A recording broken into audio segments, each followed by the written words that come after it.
আসসালামু আলাইকুম ওয়া রাহমাতুল্লাহি ওয়া বারাকাতুহু। আপনারা কেমন আছেন?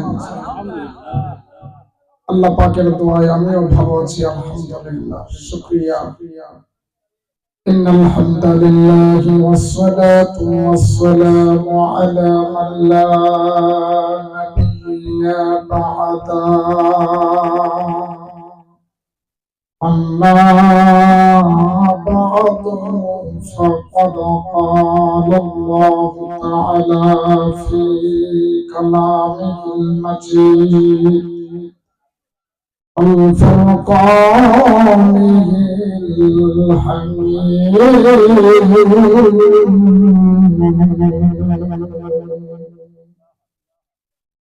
أعوذ بالله من الشيطان الرجيم.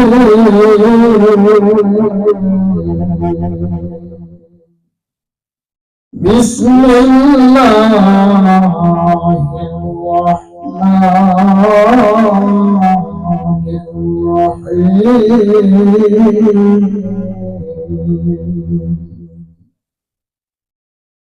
يا أيها الذين آمنوا اتقوا الله وكونوا مع الصادقين.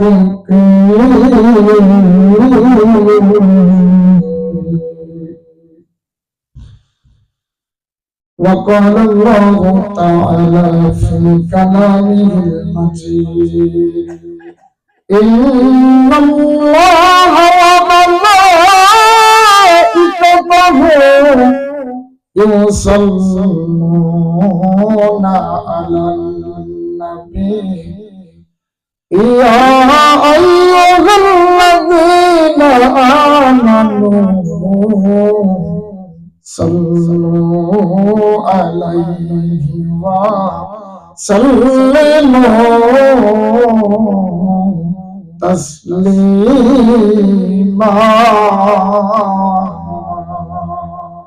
جل الله أكبر. وعن أنس رضي الله تعالى عنه أنه قال رسول الله صلى الله عليه وسلم لا يؤمن أحدكم حتى أكون أحب إليه من والده وولده الناس أجمعين.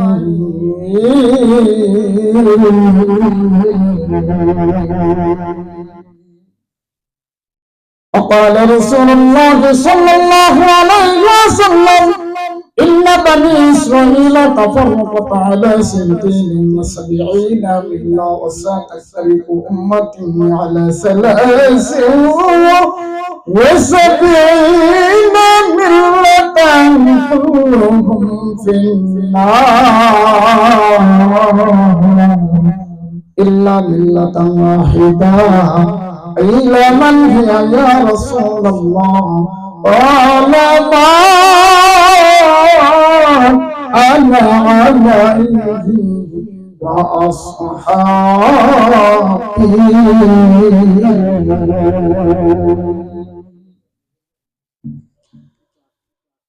وقال الله تعالى في كلامه المجيد يا أيها الذين آمنوا صلوا عليه وسلموا تسليما. اللهم صل على سيدنا مولانا محمد وعلى آله سيدنا شفيعنا محمد. আলহামদুলিল্লাহ, আল্লাহ পাকের দরবারে লাখ কোটি শুকরিয়া আদায় করি যে আল্লাহ রাব্বুল আলামিন গুরু মুর্শিদের দোয়ায়, পীর ওলিয়া আউলিয়াদের দোয়ায় আজকের এই কোরআনের মাহফিলে ওলিয়া আউলিয়াদের শানে কিছু কথা বলার তৌফিক এনায়েত করেছেন। এজন্য শুকরিয়া আদায় করি, সকলেই করি আলহামদুলিল্লাহ। দরুদ সালাম বর্ষিত হোক সেই নবীর প্রতি যিনি হলেন আখিরি জামানার পয়গম্বর, বিশ্বর শিরোমণি খাতামুন নবী, সাইয়্যিদুল মুরসালিন, শাফিউল মুজনাবিন, নবী মুহাম্মদুর রাসূলুল্লাহ। তার প্রতি সকলেই করি সাল্লাল্লাহু আলাইহি ওয়াসাল্লাম। আমার ভাইরা, আজকে আমাদের মাঝে দল অনেক হয়েছে, ইসলামের মধ্যে দল বহু, কিন্তু হক দল পাওয়া কঠিন। কি কথা ঠিক না?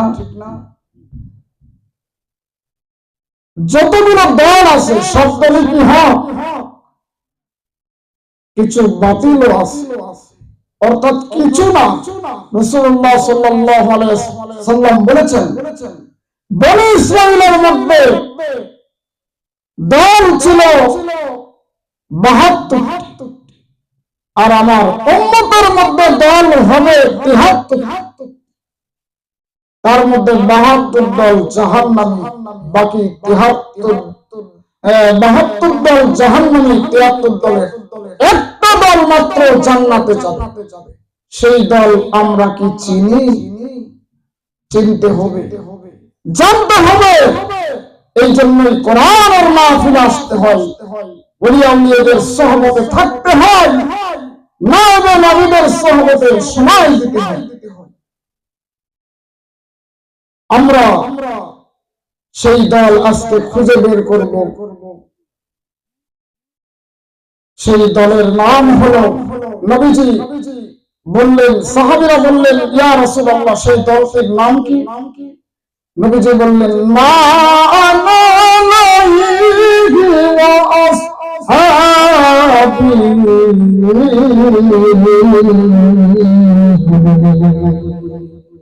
সেই দল হলো আমি নবীজির পথের সাথে, আমি নবীজির মতের সাথে, আমার সাহাবীদের মতের সাথে, পথের সাথে যাদের মিল পাওয়া যাবে তাদের দলটাই হলো সঠিক।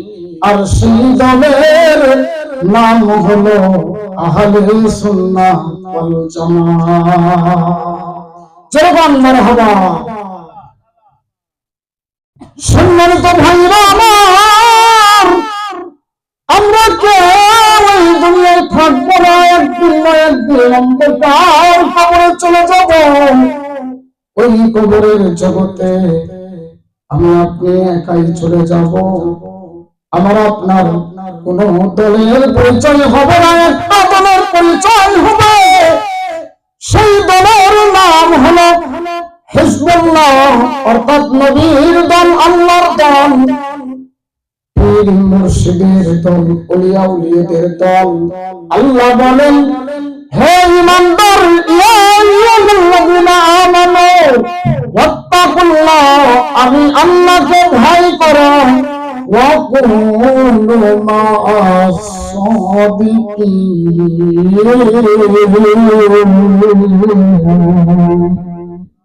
তোমরা সত্যবাদীদের সাথে হও, আমি আল্লাহকে ভয় করো আর সত্যবাদীদের সাথে হও। সত্যবাদী কারা? আজকে ইসলামের মধ্যে মিথ্যা ঢুকে গেছে, সত্যবাদী খুঁজে পাওয়া বড় কঠিন। মিথ্যা বলতে বলতে কলাপ নষ্ট করে ফেলছে। সত্যবাদী হলো ওই সমস্ত ব্যক্তি, সাদেকিন ব্যক্তি, ওদেরকে বলা হয় যারা হলো নায়েবে নবী, যারা হলো আম্বিয়া ইকরামের ওয়ারিস, নবীদের ওয়ারিস, উলামা হযরত, পীর মাশায়েখ তথা ওলি আউলিয়া। আজকে আমরা পীর বলতে খারাপ বুঝি, পীরের নাম শুনলেই গায়ে জ্বালা ধরে যায়। কথা ঠিক কিনা? পীরের নাম শুনলেই একদম বাতিল ফারকারা পীরের বিরুদ্ধে লেগে যায়। আসলে পীর কিন্তু খারাপ না ভাই। পীর যদি কোন ব্যক্তি না ধরে, ওই ব্যক্তির ঈমান থাকবে না, কারণ আমার আল্লাহ সত্যবাদীদের সাথী হতে বলেছে। আর সত্যবাদী হলো ওই আম্বিয়ারা। যদি সত্যবাদী না হতো শাহজালাল রহমাতুল্লাহি আলাইহি এই দেশে ইসলাম বিজয় করতে পারত না। ইসলাম তো নিয়ে এসেছে পীরেরা, ইসলাম তো নিয়ে এসেছে ওলিয়া উলিয়া। আমার ভাইরা ওলিয়া উলিয়ারা তাদের সহবতে যখন কোন ব্যক্তি যায় তার চক্ষু খুলে যাবে, অন্তর চক্ষু খুলে যাবে, নফসের তাদের অন্তর চক্ষু খুলে যাবে, কলব খুলে যাবে। সুতরাং ওলিয়া উলিয়াদের সহবতে থাকতে হবে। ওলিদের সহবতে থাকলে কেমন কলব খুলে একটু শুনে নেন। হযরত আশরাফ আলী থানভী রাহমাতুল্লাহি আলাইহি তার কিতাবের মধ্যে লেখেন আল্লাহর এক ওলি নাম ছিল আব্দুর রহমান। যেরকম কি নাম?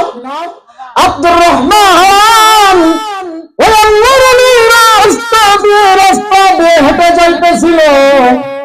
যাইতে যাইতে দেখে কোরআনের তেলাওয়াতের শব্দ শোনা যায়। কোথায় থেকে কোরআন তেলাওয়াত আসতেছে খেয়াল করে দেখে কোনো হাফেজ নাই, কোনো কারি সাহেব নাই। পাশে কবরস্থান দেখা যায়। ওই কবরস্থানের মধ্যে ঢুকে গেল, দেখে কোনো হাফেজ নাই, কোনো আলেম নাই। ওই কবরের মধ্যে এক নম্বর কবর থেকে তালাশ করতে করতে খেয়াল করতে করতে দেখে ৭০ নম্বর কবরের মধ্য থেকে আল্লাহর কোরআনের আওয়াজ আসতেছে। যেরকম সুবহানাল্লাহ। আল্লাহর তাসবিহ খোলা ছিল, ডাকবে কবরওয়ালা ব্যক্তি, তুমি এত সুযোগ কি করে পাইলা? মানুষ মারা গেলে কবরের মধ্যে আমল করার সুযোগ নাই, তুমি কেমনে পাইলা? ওই ব্যক্তি বলে আমি আমার মাওলাকে দুনিয়ায় থাকতে বলেছিলাম। আমি আমার মাওলাকে বলেছিলাম আল্লাহ যেভাবে আমি কোরআনকে ভালোবাসি সেইভাবে যেন আমি কবরের মধ্যেও কোরআন নিয়ে থাকতে পারি। যখন সুবহানাল্লাহ। আল্লাহ আমার দোয়া কবুল করেছে। আল্লাহর ওলি দুনিয়ার মুসাফির দুনিয়ার বুকে দাঁড়ায় সুবহানাল্লাহ বলেছেন। কবরওয়ালা ব্যক্তি কবরের মধ্যে থেকে ডাক দিয়ে বলতেছে দুনিয়ার মুসাফির তুমি একবার সুবহানাল্লাহ বলেছ, ওই সুবহানাল্লাহর অবস্থা আমার আমল নামায় দিয়ে দাও। আর আমি ৭০ বছর ধরে কোরআন পড়ছি, এর সওয়াবটা হাত তুমি নিয়ে নাও। আল্লাহর ওলি দুনিয়ায় থেকে চিন্তা করে কি ব্যাপার, কবরের মধ্যে তো কোরআন তেলাওয়াতের সুযোগ পাওয়া যায় না, আবার সওয়াব কেন দিতে চাই? আল্লাহর ওলিকে জিজ্ঞেস করলো কবরের মধ্যে, ওই ব্যক্তিকে জিজ্ঞেস করা হলো কবরওয়ালা ব্যক্তিকে, ডাকবে বলে কবরওয়ালা ব্যক্তি তুমি ৭০ বছর কোরআন পড়েছ, এর সব আমাকে কেন দিতে চাও?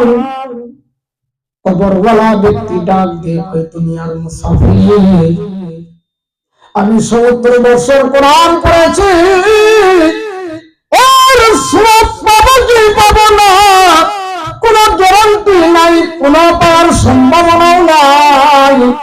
কিন্তু আপনি দুনিয়ায় থেকে একবার যে সুবহানাল্লাহ আওয়াজ দিয়েছেন, ওই সুবহানাল্লাহ আওয়াজটা আমার আল্লাহর কাছে কোটি কোটি গুণ বেশি হয়েছে। সুবহানাল্লাহ। আরে রিসালাত ইয়া রাসূলুল্লাহ। সম্মানিত ভাইরা, এইজন্য ওলিদের সাহাবা সহবতে যদি থাকতে পারেন, পীরে কামেলদের সহবতে যদি থাকতে পারেন, আপনারও কলব খুলে যাবে।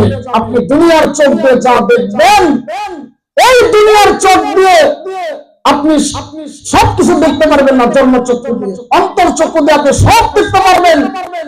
এজন্য কলবকে পরিষ্কার করেন, ওলিয়া আউলিয়াদের সাথে থাকেন, সহবতে থাকেন।